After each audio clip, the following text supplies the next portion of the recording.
And welcome back. We are here for episode 2 of GolfNewsRI's College Golf Winter Break podcast series. And in this episode, we are delighted and excited to be joined by URI golf star Brandon Gillis. Brandon has led the Rams to a couple of wins in the fall season. He was also coming off a summer in which he won the New Hampshire Amateur.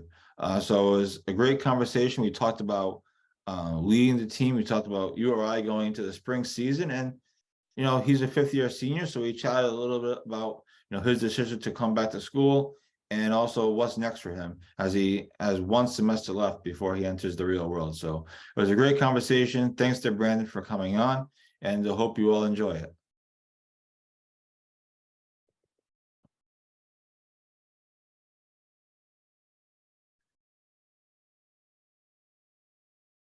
And we're super excited to be joined for episode 2 by one of the stars of the URI golf team, Brandon Gillis. Brandon, thanks for taking a few minutes to talk to us. How you doing? Yeah, good. Really good. Thanks for having me. Absolutely. So you've had a successful fall season. You just finished a successful fall season. You guys had a couple wins. You played really well. We'll get into some of that, but talk about. But I want to start here. You're in your 5th year at URI. Obviously, you have one semester left. We'll get into that. But talk about the decision to come back for a 5th year. I know you had the COVID year, like many spring and even some many winter athletes did. But just talk about that decision. What went into it, and was it an easy decision, or what kind of went into that? Yeah, I wouldn't say it was an easy decision. The program being in great standing helped for sure. Also, the bond I have with Coach Burke played a major role in that. But yeah, I think, I could have graduated last year. I just needed a few more credits, but I decided to stick around and get a minor under my belt. And one more year of college golf is never a bad thing, I don't think so. Yeah, and Coach Burke, I talked to him often. He said, he basically said you're kind of like a son to him. So just talk about that relationship. Obviously, the coach-player relationship with him, but just obviously in general as well. What is that dynamic like?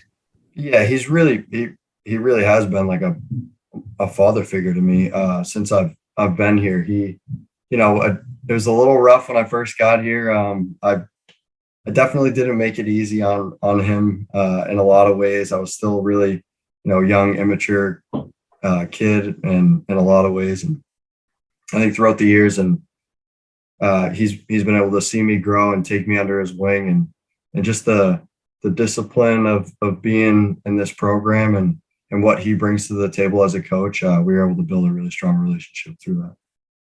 Yeah, and you're obviously playing really well now. Like I said, you're the star of the team. But you talked a little bit about that just now, how there were some struggles. Like you said, you didn't make it easy on him. Because we have kids literally all over the country playing college golf at all the different stages. Obviously, a couple of them are freshmen, some of them are sophomores, some of them are going to be freshmen in the coming months.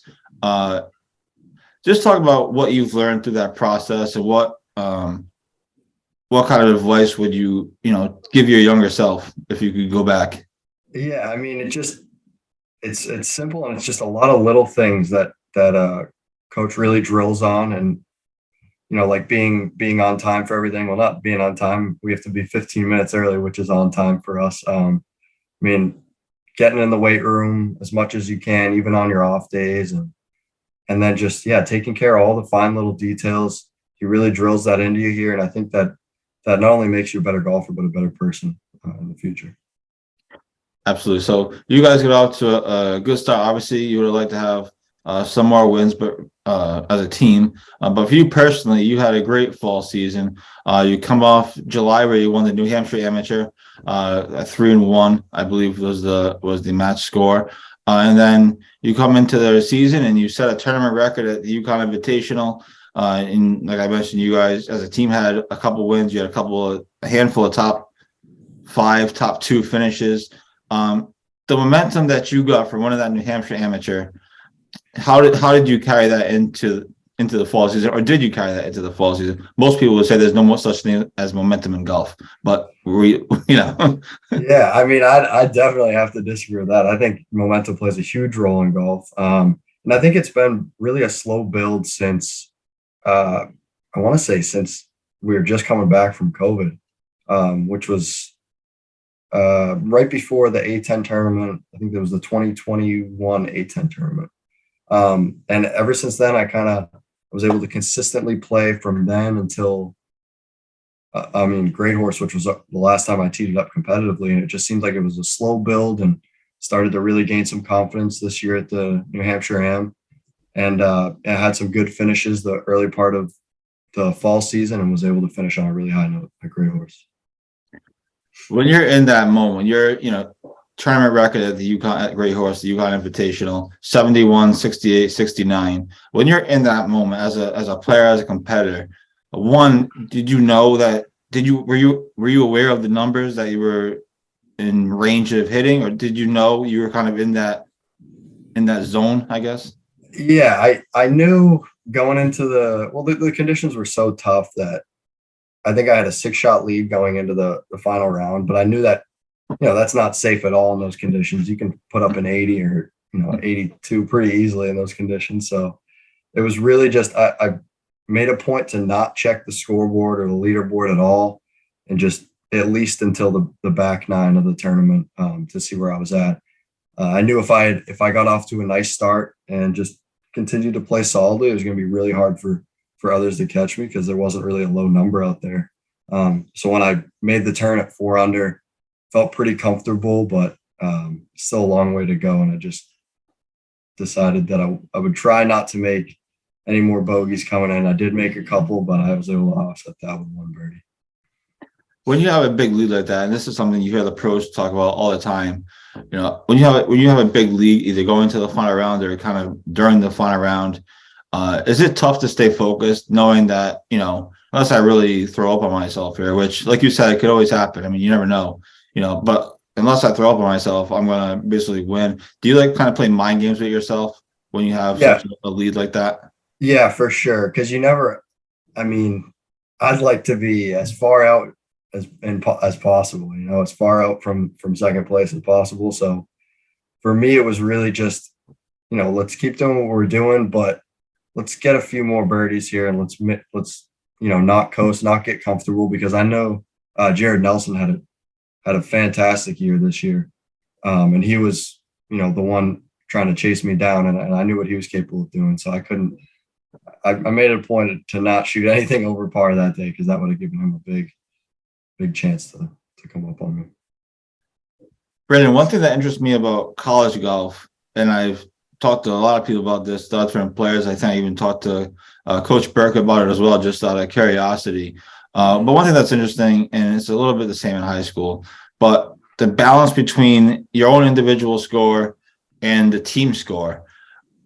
Obviously, you're a great player. You can shoot low numbers, on any given day. But what is that balance between kind of your own score and kind of knowing what the team needs or what the situation is with the team score? What is that like? Yeah, I like to think our program is really team oriented, but that really comes from taking care of your job individually. So I think if you really focus on fighting for each and every shot individually, that translates well into a team environment, because you got the guy next to you really fighting for his score, and you can just feed off that. But I see it a lot with some other guys out there that they'll kind of pack it in, and I think that's where our program separates from some of the other programs. We really make it a point to never pack it in, no matter what you're at. I think it's always a good thing to always try to count and never be that fifth score that's not taken, because that can push everyone in the lineup. Yeah, it's really an interesting dynamic. That's why I think college golf is so interesting, why we're trying to bring some attention to it through this kind of podcast series, and try to get people excited about the upcoming, spring season. Obviously, with snow on the ground today, it feels like a long way away, but it'll be here before you know it. You guys, URI announced their spring schedule last week or so. You guys are going back to a couple tournaments for the defending champions. One of them is the Battle at Run Point. You're also doing the Bash on the Beach. Obviously, you have the A10 championship and a handful of others. tournaments as well. So an exciting spring schedule. What are some of the challenges of that schedule going to be, you think? We really have a strong schedule. Yeah. So there's going to be some really good teams that we're going to see how we stack up against come early spring. I mean, the main challenge is right away, you know, throwing ourselves kind of into the fire at the Bass at the Beach. But Bryson Richards, our senior, has played awesome there. And it's a golf course that we all, you know, at least the returning guys feel comfortable playing on. And then we're hoping to show the new guys, you know, a few things about the course that they can't really get from just one or two practice runs. So. Mm-hmm. And one of the new guys that you just mentioned is Aiden O'Donovan, who's a local. You have obviously a couple other guys that have played really well for you, Chuck, as well as obviously you and Bryson. What has Aiden and Chuck brought to the team? Obviously, Aiden's only a freshman, but has had a couple high finishes at least. I know he's ranked high on the golf stat, leaders. But what are those guys meant to the team early in the season? I mean, Aiden's been, you know, probably one of the top recruits as a freshman. I think I don't really know if we've had many players that have came out hotter than him as a freshman. It's really hard to make the transition from junior golf to college golf, and he's done a really good job of that. It just speaks to how talented he is. You know, there's definitely still some room for improvement, like there is with all of us, but he is way ahead of the curve, and he's just going to keep getting better.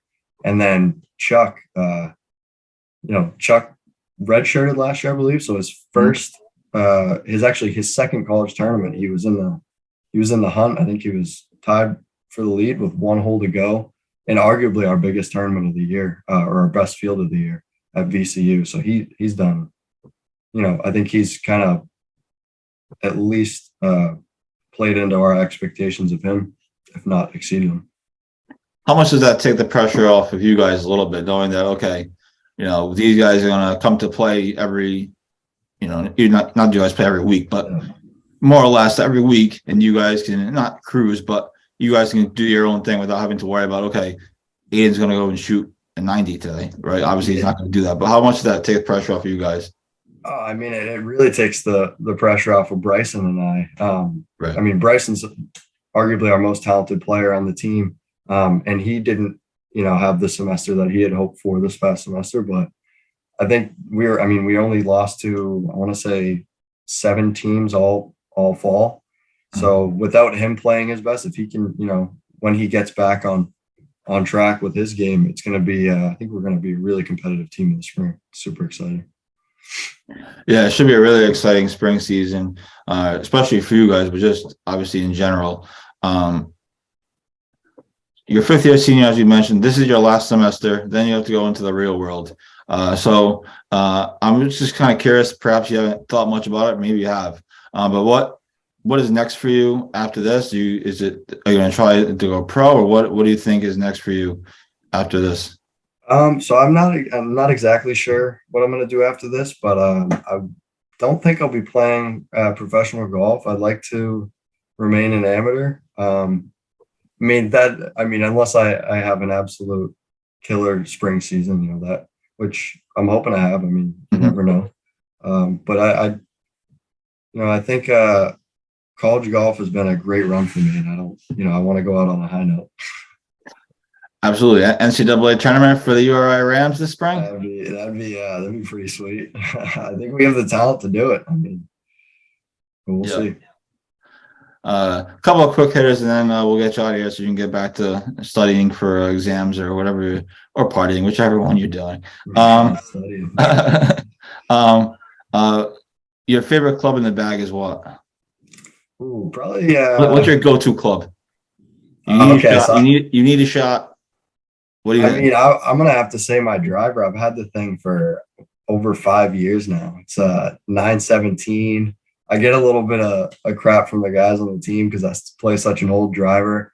It's got a little wear mark in the face, and it's got a few dings on it, but I love it. It's been reliable. I might lose a few yards by keeping it in the bag, but it's old and reliable to me.